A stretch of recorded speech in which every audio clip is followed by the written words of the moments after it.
All right, welcome to our new unit of Mesoamerica. We are going to focus on the Mayan, Aztec, and Incan populations. So we'll be focusing on the areas in Mexico, Central America, and South America. However, we will talk about what's happening in the northern part of North America as well, because this is kind of a unit that I typically discuss at the beginning of 8th grade year. So we might as well just go ahead and do it now, since I feel like 8th grade's going to come up right upon us.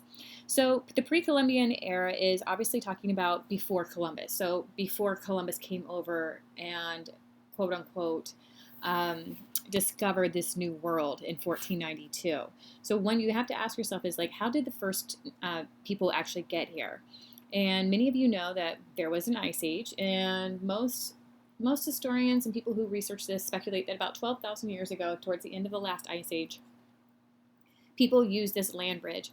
And this land bridge was just because the was connecting Russia and Alaska, and it wasn't necessarily a bridge per se, but more the fact that a lot of the ocean waters were caught up in ice, meaning that the ocean levels were lower, and which meant that there is a 50-mile chunk of land between Russia and Alaska that people could just walk across. It was just like walking across open field, open land. And so that's where they believe many people came from, like coming through Asia, working their way through Alaska, and making their way down to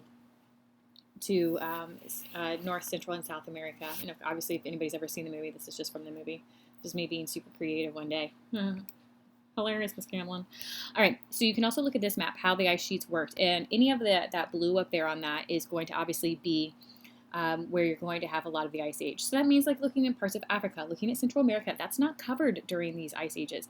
If you look down at the map of South America on the left, you will see a chunk of ice. That is going to be the Andes Mountains. If you look obviously over in Alaska to the right, you can see that a lot of Alaska is covered with this. So what I find very interesting that a lot of the ice sheets are covering what we consider the world, everyone considers mountain ranges today. So the Ice Age ended about a little less than 12,000 years ago.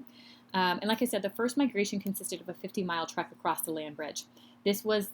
Like I said, this like 50 miles that you could walk across. Obviously today you can't. You would have to be on some type of boat. Though there are discussions, and I don't know, this was like probably like 2008 when last time I looked at this. There were discussions that people were like, let's build a bridge to connect Russia and Alaska. I don't think that's happening anytime soon, so don't worry about it. Example of the land bridge. If you look at this map right here, you will see this light tan part, the light tan part where it says Alaska and Siberia, that's the land masses. When you look at kind of this darker brown, that is going to be the area that you could walk across. Today, it is covered by ocean water. But when you have the ocean at a lower level, the sea levels are lower because of all the ice, because it's trapped in ice, people would actually walk across that. So you could see that, okay, if you're following big game, if you're following mastodons, whatever you're following, people are hunting and gathering and they're moving their way across from Asia. This is just another example of the land bridge, and you can see the red lines are talking kind of where people are spreading out to, just the natural path of like where you'll see tribes go. The other idea is there is a second possible migration, and that early natives may have used boats. There is some theory to that. However, we can't confirm it. And this is something we may never know. It's one of those things if we keep finding out of like, oh, the oldest human man was 12,000 years ago, 12,000 years old. Now we're like, no, he was 15,000 years old. Now he was 20. Like, so we keep finding new artifacts. We're going to pass this because I'll come back to this. This is just a map of all the different tribes.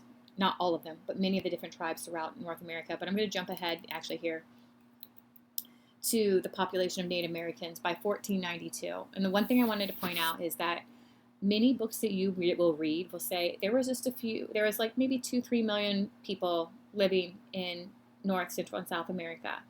And keep in mind those are written by Europeans and things from taking it from a very Eurocentric point of view. Most people believe that it's probably closer to 75 million to 100 million Native Americans lived throughout this area. One of the reasons people say that maybe we underestimate how many Native Americans live there was because if you say, oh, I killed off 75 million Native Americans by Europeans coming in and exploiting and spreading diseases and and killing, then that doesn't sound so good. But if you make the number a little smaller, maybe it makes people feel like it's not as much. That's kind of taking it from the Eurocentric point of view. The point is we actually will never know, but there is speculation that a lot of the cities, such as like Tenochtitlan, had over 200,000 people in it. That's bigger than any European city of its time. There are hundreds of different dialects that are spoken. And when we did our silent barter thing where you actually couldn't speak to each other, people who had Native Americans who traded back and forth really didn't have a common language. Or if they did have a common language, it was a specific trader's language. So the group I wanted to focus on today were called the Olmecs. You'll see a picture of like this similar to in your textbook in chapter 22. They're known as the mother culture. They're called this because the Mayans and Aztecs in particular used a lot of their ideas. They know that the Olmecs had a series of writings. So did the Mayans and the Aztecs. Similar idea to like hieroglyphics that you could find throughout each tribe. They all stemmed from a similar area. The Mayans were definitely more in Central America, whereas the Aztecs will make their way up into Mexico City, in that area a little bit further north. They are going to influence them by art, by the types of crops that they grow, corn, maize, squash, things like that.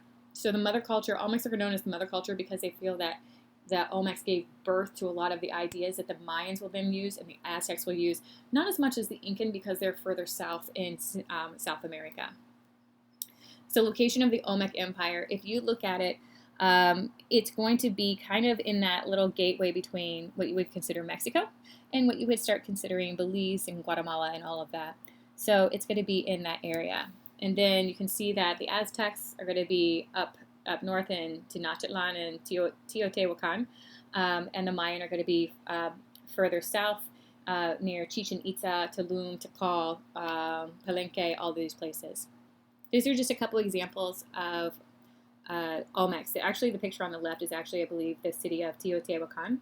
And this is a city right outside of, not right outside of, I mean, you have to take a bus there. It's a little while. This is a city outside of Mexico City. And they believe that the Aztecs took a lot of what was happening in the city. You can see the pyramids and everything like that, and made it their own in Mexico City.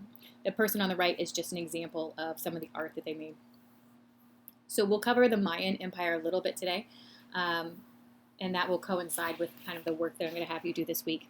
So the Mayan Empire, it's located in Central and South America. Like I said, heavily, like if you were to ever go on vacation to like Guatemala, Honduras, Belize, and even parts of Mexico in the south, you're going to be able to go and see these Mayan ruins. They're amazing. If you ever get a chance to go. The tour guides are very informational about it. I've gone to quite a few of these different sites, and every time I go there, I'm impressed. Like, I do not know how they make this stuff, because look at all those. If you look at these temples and everything and the pyramids that they're building all of that without concrete or anything like that. They're just using sheer manpower to build that. The Mayan Empire is going to be notable because of this idea that they had a very accurate calendar that could basically align with what was happening with our current calendar. They were very accurate astronomers.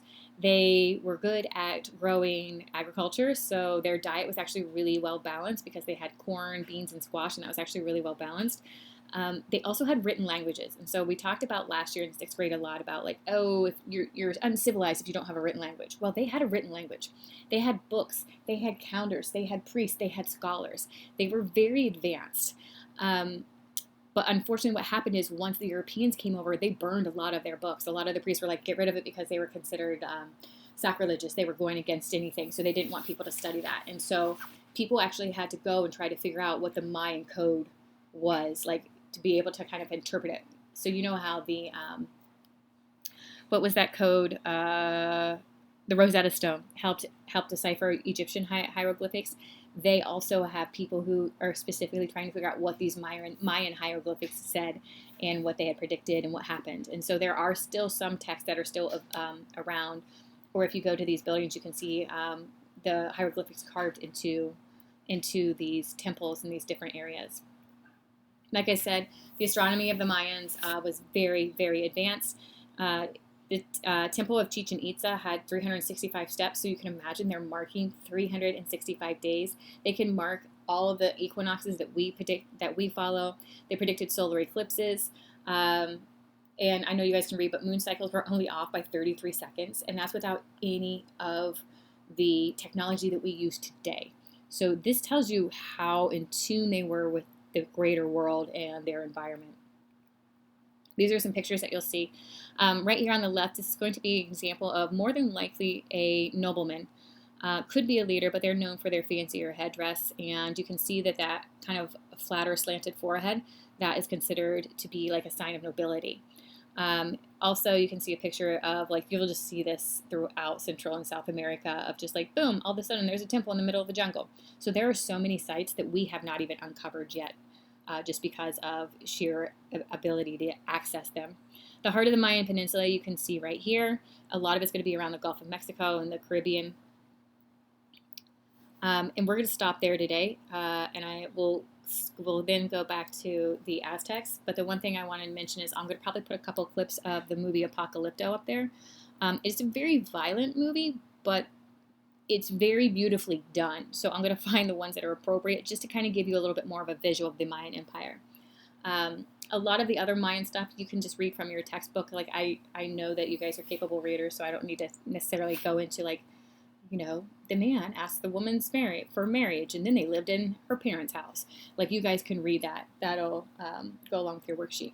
So I hope everybody is doing well, and hopefully somewhat of this was a little bit informative.